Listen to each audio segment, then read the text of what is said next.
Hey there, hi there, ho there.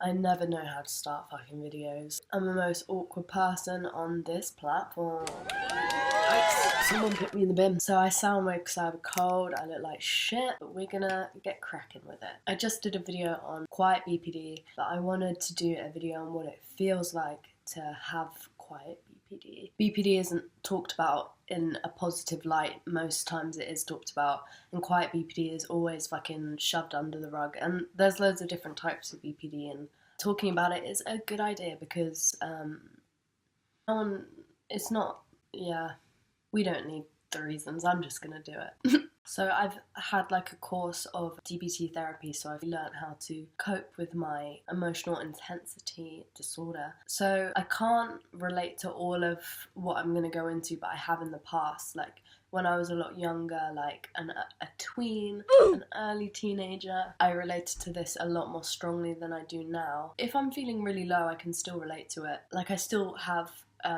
relapses and bad nights and stuff, but it's not like every night, it's a lot less frequent. But yeah, I wanted to just go into how it feels like to have this because it's not fun.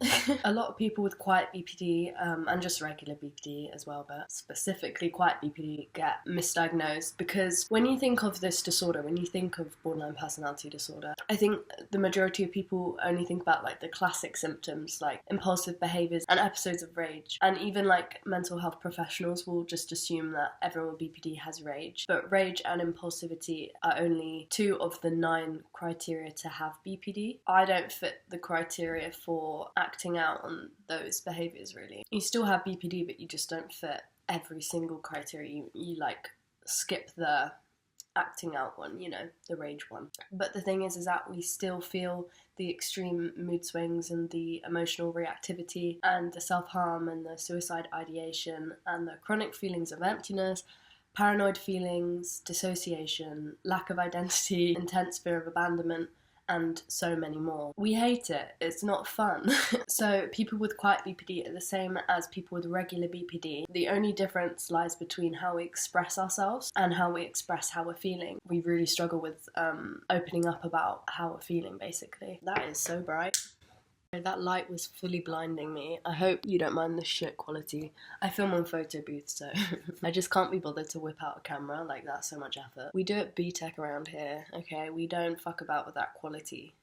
Someone who has classic BPD may tell the person how you're feeling, you know, if you're having relationship problems or something. You might accuse the person of abandoning you, lying to you, all these things that your paranoid mind tells you what's going on, they might verbalize. Whereas a person with quiet BPD won't display this anger towards that person or make that person aware of how you're feeling at all. Even though we know we're not a burden to others, even though we know realistically that our existence isn't always an annoyance to everyone else, that is what our brain tells us. I don't know, it's so hard to explain. If we feel like someone's abandoning us, they find us annoying, they don't like us anymore, instead of lashing out to that person, we're more likely to become angry with ourselves or upset with ourselves. So we'll take anything we notice as like a sign that someone's leaving us or something and turn it into like reinforcement that that's true, and the self-loathing begins. And so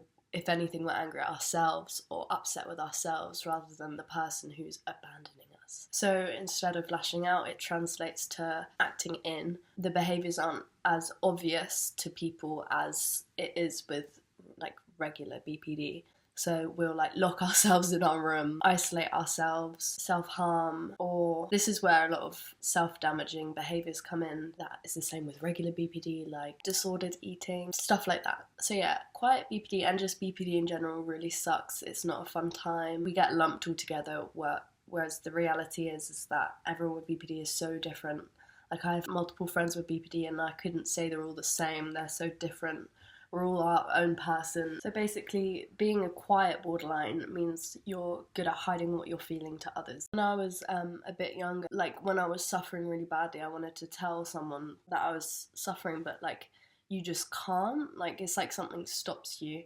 but you can only like fantasize about acting out. I think people with Quiet BPD just keep to themselves quite a lot. We basically just have really fucking low self-esteem. We get mistaken for being a high-functioning borderline, where in reality we're still having a lot of trouble functioning, but we're just awful and have a really hard time about opening up to people. We get a lot of intrusive thoughts. We have no sense of self-identity, really.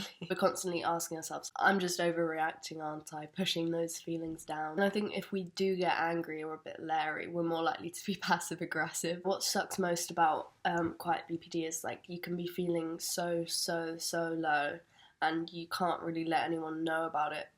Or like you can, it's just hard. It's really hard. So you feel kind of constantly invalidated, and it's not the people around you's fault. It's kind of your, I don't want to say fault, it's your fault for feeling invalidated because you're not telling anyone. A good way to summarise Quiet BPD to those who don't really know what it is, it's basically suffering in silence but to the extreme. We can really drive ourselves insane and no one would notice because we just kind of sit with it. And to be honest, I'd rather have that than regular BPD, because when people with regular BPD lash out, they can feel this like extreme guilt afterwards, and I feel like that would be really hard to deal with. I'm a lot better at regulating my intense emotions nowadays, and I have healthy coping mechanisms in place, and I think I'm a lot better at like reaching out to people when I'm feeling low. But also, you can't depend on other people. You really do have to just rely on yourself, and you need to know how to self-soothe. Although we struggle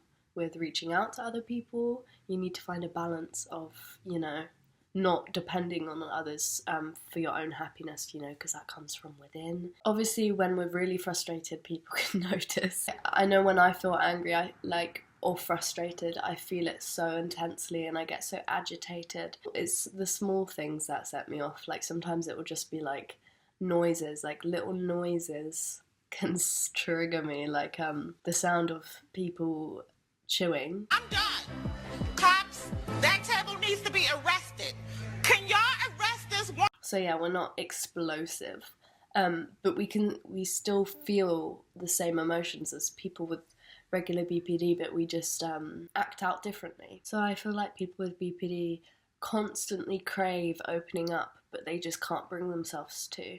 And say if they have opened up, they'll immediately fucking regret it and be like, no, I wish I didn't do that. But, you know, at the same time, crave to open up, you know? The same way we might crave attention, but then when we get it, we're like, ew, fuck attention, attention's gross. Stop perceiving me, I don't want to be a person. It's very confusing. With Quiet BPD, as well as fear of abandonment, we have a fear of intimacy. Like sometimes we can feel really suffocated by people. I don't know, it makes me sad thinking about people who are going through it. Like I'm kind of living a normal life with my BPD.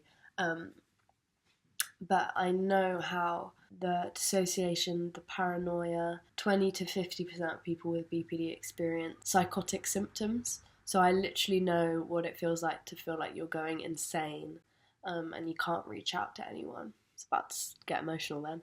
It's not a fun time.